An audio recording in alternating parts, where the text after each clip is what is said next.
Hello दोस्तों, welcome my Sanjay study channel में। Students, आज की इस वीडियो में वास्तविक संख्याएं chapter 1 NCERT book class 10th का है।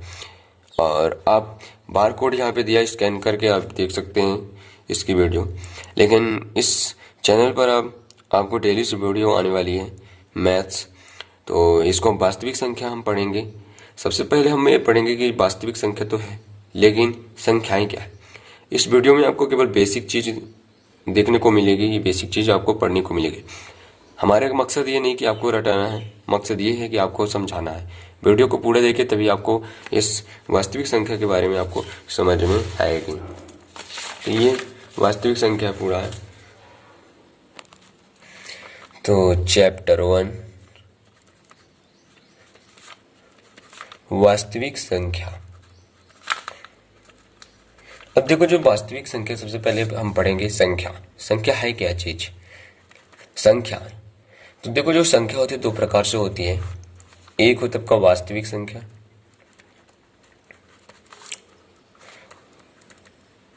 और एक होता है आपका काल्पनिक संख्या। ठीक। अब देखो, जो काल्पनिक संख्या क्या होता है कि जैसे कि हम कोई भी चीज को हम कल्पना से लिखते हैं। काल्पनिक, यदि हम बात करें कि एग्जाम्पल के लिए, तो जैसे कि एक्स स्क्वायर प्लस यहाँ पे 2 और ए इक्वल में 0 है।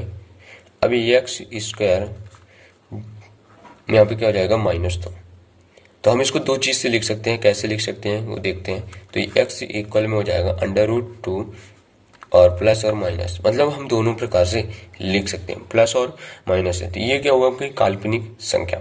यदि हम बात करें कि वास्तविक संख्या की, तो वास्तविक संख्या क्या होती है, कई प्रकार से संख्या होती है। तो वास्तविक संख्या में क्या होता है कि जैसे कि मान लो वास्तविक संख्या जो पहला होता है वो होता है आपका प्राकृतिक संख्या। ये वास्तविक संख्या में ही आते हैं। यदि हम दूसरे की बात करें तो जैसे कि एक होता है आपका पूर्ण संख्या। यदि हम तीसरे की बात करें तो एक होता है आपका परिमेय संख्या।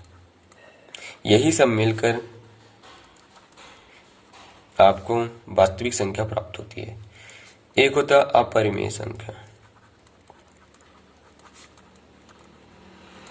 और एक होता है आपका यहाँ पे पूर्णांक।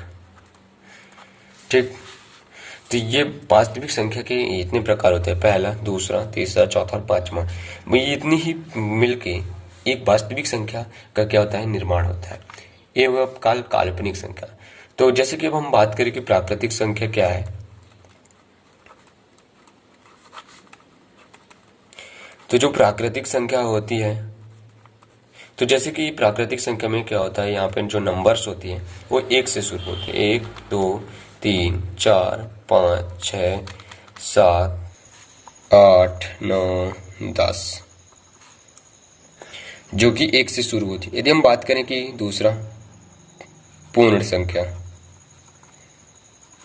तो यदि हम पूर्ण संख्या की यदि बात करें तो पूर्ण संख्या में क्या होता है कि जैसे कि यहाँ पे अभी 1 से शुरू हुआ, लेकिन जो पूर्ण संख्या होता है उसमें क्या होता है, आपको 0 से शुरू होता है। जैसे कि ये हुआ यहाँ पे n, ये था आपका n, और ये w बराबर 0 + n, मतलब 0 से शुरू होते हैं। जैसे 0 1 2 3 4 5 6 7 8 9 1 10।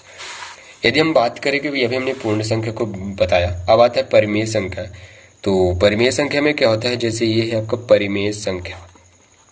आपको अच्छे से समझना बस है और वीडियो को पूरा देखिए। परिमेय संख्या की बात करें तो जैसे कि परिमेय संख्या में क्या होता है, p बटा होता है आपका q होता है। और एक चीज और होता है, आपको ध्यान में रखना है कि जो q होता है वो 0 बराबर नहीं होता, मतलब 0 नहीं होता है। यदि हम बात करें तो जैसे कि जो p होता है हुआ q, पूर्णांक होते हैं। ठीक। मतलब पूर्णांक का मतलब ये हुआ कि 1 2 3 इस प्रकार से होते हैं। ठीक। तो एचसीएफ की यदि हम बात करें कि जैसे कि एचसीएफ और एक होता है आपका एलसीएम, दोनों में ही जो पी और क्यू होता है वो क्या होता है, 1 होता है। एचसीएफ और एलसीएम 2 होते हैं, तो दोनों में ही पी और क्यू क्या होता है, 1 होता है। ठीक। इसके बाद आपको बताएं यहाँ पे अपरिमेय संख्या।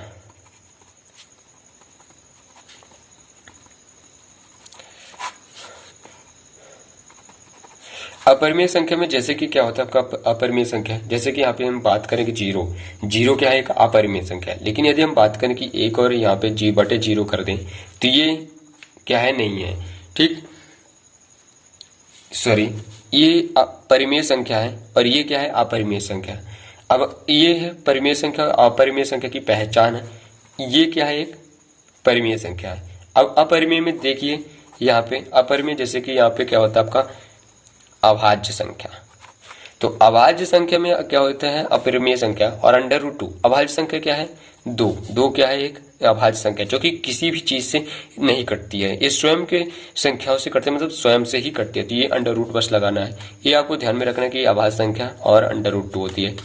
Under root three, under root five, under root यहाँ पे 7 भी हो सकता है, ठीक। तो इसके बाद आता है आपका पूर्णांक। अभी हमने पूर्णांक को नहीं बताया, तो पूर्णांक यदि हम बात करें कि पूर्णांक है 5वां नंबर, तो ये पूर्णांक की बात करें तो जैसे कि पूर्णांक अब देखते हो, जैसे कि मान लो ये हम लाइन खींचते हैं, यहाँ पे एक जीरो होती है जो कि इधर माइनस होता है सब, और इधर क्या होता है, प्लस होते हैं। तो जैसे कि जीरो, यहाँ पे क्या हुआ, जीरो हुआ, यहाँ पे 4, 3, 2, 1, -1, -2, -3, ये क्या होती है, आपकी पूर्णांक संख्या हो गई। तो आपको ध्यान में रखना है सभी चीज। यदि हम वास्तविक संख्या की आपको परिभाषा चाहिए, तो वास्तविक संख्या की जो परिभाषा होती है असली, तो आपको लिखने में देरी होगी, आप लिख लीजिए। तो वास्तविक संख्या की जो परिभाषा होती है वो होती है आपका कि परिमेय और अपरिमेय संख्या के जो समूह होते हैं, परिमेय संख्या और अपरिमेय संख्या के समूह को, के सम्मिलित रूप को हम क्या बोलते हैं, वास्तविक संख्या बोलते हैं, ठीक। तो अब बन जाएगी। तो एक बार और ध्यान से सुन लीजिए, वास्तविक संख्या किसे कहते हैं, परिभाषा आपको परीक्षा में पूछे जा सकते हैं कि वास्तविक संख्या किसे कहते हैं। तो वास्तविक संख्या सुन लीजिए कि परिमेय और अपरिमेय संख्या के समूह को, सम्मिलित रूप को हम क्या बोलते हैं, वास्तविक संख्या माना जाता है, ठीक। तो हमने वास्तविक संख्या को भी लिख लिया हुआ। अब हम देखते हैं यहाँ पे आपका यूक्लिड विभाजन प्रमेय का बुक में, तो 1.2 पेज 2 नंबर 1.2 यूक्लिड विभाजन प्रमेय का, इसको हम पढ़ने वाले हैं अच्छे से। तो यूक्लिड विभाजन प्रमेय का पहला टॉपिक है यूक्लिड विभाजन प्रमेय का। तो यूक्लिड विभाजन प्रमेय का जैसे कि मान लो ये हुआ, तो ये जो ए यहाँ पे यूक्लिड जो विभाजन प्रमेय का होती है, तो यहाँ पे हम इस छात्र यहाँ पे दो लेते हैं, दो संख्या होती है, ए और क्या होता है, बी होता है, जो कि बी क्या होता है, ए से छोटा होता है, मतलब ए क्या होता है, बड़ा होता है। अब कौन सी संख्या को हम किससे भाग देते हैं वो बताते हैं अभी। तो देखिए यहाँ पे ए बराबर बी क्यू प्लस आर।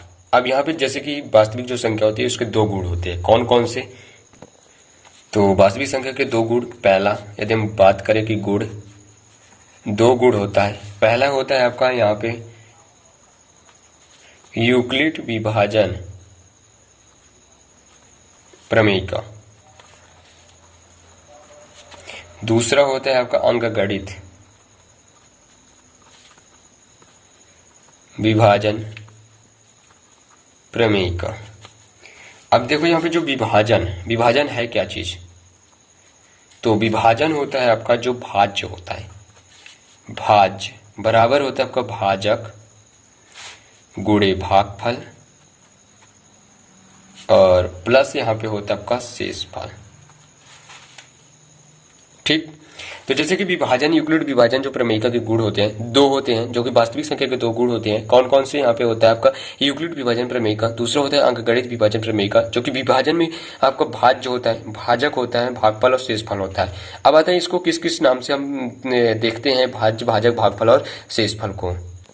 तो देखो भाजक यदि हम बात करें तो भाजक को हम, यहाँ पे भाज्य, यदि हम भाज्य को कहें तो ए बोलते हैं, भाजक को हम बोलते हैं बी, और इनटू यहाँ पे होता है आपका भागफल, इसको हम बोलते हैं क्यू, और यहाँ पे होता है आपका शेषफल, इसको हम बोलते हैं आर।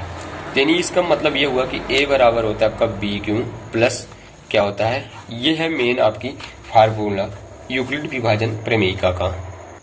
तो एक चीज और ध्यान में रखिए कि जैसे कि मान लो यहाँ पे क्या होता है, जो शेषफल होता है मतलब जो आर होता है वो क्या होता है, जीरो से यहाँ पे बड़ा होता है। जीरो से क्या होना चाहिए, बड़ा होना चाहिए, और इससे क्या होता है आपका छोटा होता है। बी से छोटा और जीरो से बड़ा होता है क्या, आर। ठीक, तो जैसे कि मान लो यदि हम बात करें कि ये और ये, अब इसका हमको एचसीएफ निकालना है। एचसीएफ, एचसीएफ है क्या चीज, एचसीएफ का फुल फॉर्म होता है highest common factor. Highest common factor, highest common factor का मतलब ये हुआ कि सबसे बड़ा साझा भाग करने वाला। ठीक, तो देखो यहाँ पे हाईएस्ट कॉमन फैक्टर मतलब एचसीएफ का फुल फॉर्म हुआ हाईएस्ट कॉमन फैक्टर, सबसे बड़ा साझा भाग करने वाला। ठीक, तो यहाँ पे हमने बताया कि अभी जो जीरो होती है वो आर से मतलब आर से क्या होता है, छोटा होता है। जो आर होता है यानी शेषफल जो होता है वो बड़ा होता है, और यहाँ पे जो बी होता है उससे क्या होता है, छोटा होता है। ठीक, तो ये हुआ। यूक्लिड ने बताया था कि शेषफल हमेशा क्या होता है कि जो भाजक से छोटा या जीरो से क्या होता है, बड़ा होता है। तो यदि हम बुक में दिखाएं तो आपको, तो ये देखिए बुक में यहाँ पे आपको पूरा दे रखा है यूक्लिड विभाजन प्रमेय का, यहाँ पे फार्मूला दे रखा है। यहाँ इसको आप पूरा पढ़ सकते हैं, प्रमेय का ये सब दे रखे हैं आपको। तो अब हम आपको एचसीएफ निकालना बताएंगे। एचसीएफ एग्जाम्पल लेते हैं हम। एग्जाम्पल की यदि हम बात करें तो जैसे कि 9 और 30 का। ठीक, तो 9 और 30 का यहाँ पे हम लेते हैं। तो दोस्तों पेन चूक जाने के कारण यहाँ पे आपको पेंसिल से अब लिखना पड़ रहा है। तो 9 और 30 का आई होप आपको समझ में आएगा लिखने में। तो 9 और 30 का यहाँ पे निकालेंगे एचसीएफ। जैसे कि कैसे निकालना है तो देखो, दो प्रकार से एक भाग करके हम निकाल सकते हैं। ये हुआ, तो ये 30, तो एक हो सकता है आपका 30 दाम 30, एक होता है आपका 3 त्रिकाई 9। तो यदि हम सरल विधि बात करें तो जैसे कि यूक्लिड विभाजन प्रमेयिका के माध्यम से यहाँ पे यूक्लिड विभाजन प्रमेयिका, तो यूक्लिड विभाजन प्रमेयिका की यदि हम बात करें तो कैसे करना है आपको सिखा देते हैं। ये है आपका 30, ये है 9। अब देखो यहाँ से 9 मतलब बड़ी संख्या को यहाँ पे लिखना है, 9 को यहाँ लिखना है। अब यहाँ पे इतनी भाग करना है यहाँ से, तो 9 त्रिक क्या होता है आपका 27। ठीक, अब यहाँ पे इसको जब हम करेंगे तो कितना आएगा यहाँ पे, सॉरी 3 आएगा। यहाँ पे कितना है 0। अब 9 को यहाँ लिखना है, 3 बाहर लिखना है, 9 को अंदर लिखना है। तो 3 त्रिकाई 9, तो यहाँ से 0 आया।